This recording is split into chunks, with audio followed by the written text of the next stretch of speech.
sai na fara da karanto muku labaran duniya. Suna na Haruna Ibrahim Kakangi. Ma'aikatar waje ta Taiwan ta yi fatali da tsarin farko da China ta fitar akan matsayin tsibirin tun shekaru 20, wanda ya zayyana tsarin gwamnatoci biyu a ƙasa guda. Ma'aikatar ta ce takardar ta saba da abin da ke a ƙasa. Ta ce China tana amfani ne da ziyarar shugaban majalisar wakilan Amurka a makon da ya gabata wajen sauya matsayin da tsibirin yake da shi domin tsangwamar mutanen Taiwan. China dai ta gudanar da atisayen soja na kwanaki a kusa da Taiwan. Dai shugabar majalisar Nancy Pelosi ta ce Amurka ba za ta bari China ta mayar da Taiwan saniyar ware ba. Hotunan tauraron dan Adam sun nuna yadda aka yi kaca-kaca da wani sansanin sojin sama da ke a yankin Crimea wanda ya sha lugudan bama-bamai a ranar Talata. At least 8 Russian warplanes appear to have been damaged or destroyed. Wakilin BBC ya ce akalla za a iya ganin jiragen yakin Rasha guda 8 waɗanda aka lalata. An kuma ga alamun ramukan da bama-bamai suka yi a inda suka fada, yayin da wuta ta kone wani makeken fili. Ukraine ta nuna cewar ita ce ta yi wa Rasha wannan barna ba tare da ta bayyana yadda ta yi hakan ba, daga wuri mai nisan sama da kilomita 150 daga bakin daga. Sai dai Rasha ta dora alhakin lamarin kan fashewar wani abu a wani wurin ajiye makamai, kuma ta musanta cewa an lalata wani wurin. Hukumar yada labarai ta Koriya ta Arewa ta ce shugaban kasar Kim Jong-un ya bayyana cewa kasar ta ci galaba akan cutar corona, sannan ya bayar da umarnin cire duk wasu dokokin corona da aka kakaba a watan Mayu.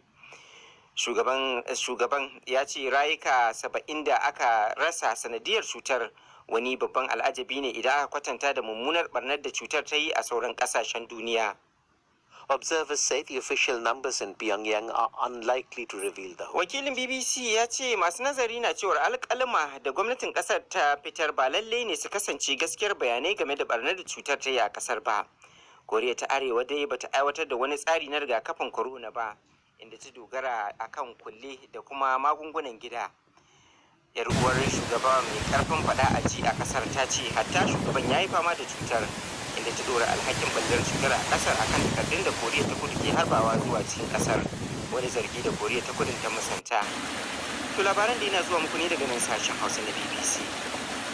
Gwamnan mashahuran masana tattalin arziki na Amurka da ma duniya ne suka buƙaci shugaban Amurka Joe Biden da ya sakar ma babban bankin Afghanistan kuɗi dala biliyan 7 daga cikin kuɗaɗenta da Amurka ta rike.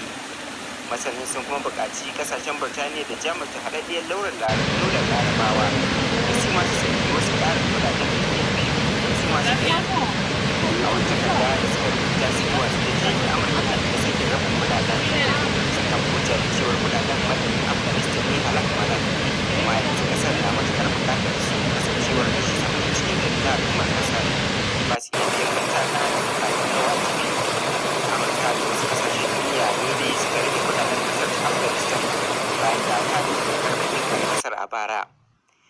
Mali ta ce yawan sojojinta da aka kashe a harin da masu ikirarin jihadi suka kai a ranar Lahadi ya kai 42, sama da 17 kenan da aka ayyana a baya. Hakanan kuma hukumomin sun ce an raunata wasu dakarun guda 22, yayin da su kuma dakarun suka kashe 'yan bindiga 37 waɗanda ke da alaƙa da ƙungiyar IS.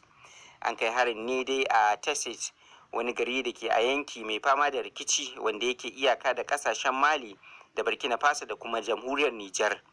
Harin da yana daga cikin mafi muni da aka kai kan dakarun ƙasar a cikin shekara 10 da ta kwashe tana yaƙi da masu ikirarin jihadi.